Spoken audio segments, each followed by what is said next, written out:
আসসালামু আলাইকুম রহমতুল্লাহ।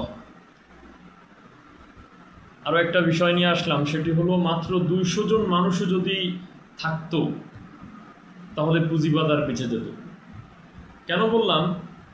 দেখেন, পুঁজিবাজার এত খারাপ, সবচেয়ে এই সেক্টরটা বাংলাদেশের মধ্যে সবচেয়ে বেশি নাজুক।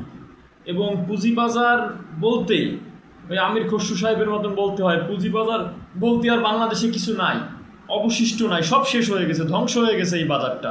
এবং এই ধ্বংস আগে তো 5ই আগস্টের আগেই ধ্বংসপ্রাপ্ত ছিল, বাকি যতটুকু ছিল এই কমিশন এসে, এই গভর্নমেন্টের সময় যারা দায়িত্বে আছে, ডিএসসি এসএসসি মিলে, এরা মিলে আর বাকিটুকু ধ্বংস করছে এই 14 মাসে।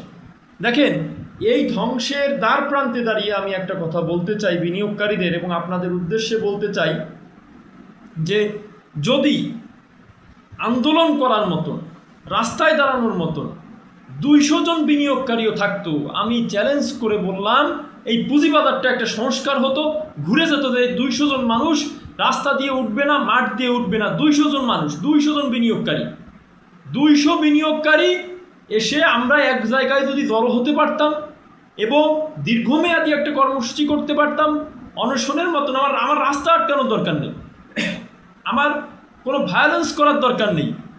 শিক্ষকরা যেভাবে শহীদ মিনারে অনশন করেছে, ঠিক তেমনিভাবে যদি আমরা 200 জন মানুষ মিলে অনশন করতে পারতাম, আমরা যদি রাস্তায় দাঁড়াতে পারতাম, দেখতেন যে আজকে পুঁজিবাজারের এই অবস্থা থাকতো না। আমরা যদি অনশন দাবি না আদায় হওয়া পর্যন্ত এবং যারাই মার্কেটকে ক্ষতি করছে তাদের পদত্যাগ এবং তাদের বিচার, এই দুইটার দাবিতে যদি 200 জন বিনিয়োগকারীও আজকে একটা অনশন কর্মসূচিতে থাকতো স্থায়ীভাবে, দাবি না আদায় হওয়া পর্যন্ত, দেখতেন পুঁজিবাজারের এই অবস্থা হতো না। এই 200 জনের উসিলায় অনেক মানুষরা চাকরি বাকরি করে, গ্রামে থাকে, বিভিন্ন জায়গায় ছড়ানো ছিটানো, এই 200 জনের উসিলায় পুঁজিবাজারটা বেঁচে যেত, বিনিয়োগকারীরাও বেঁচে যেত।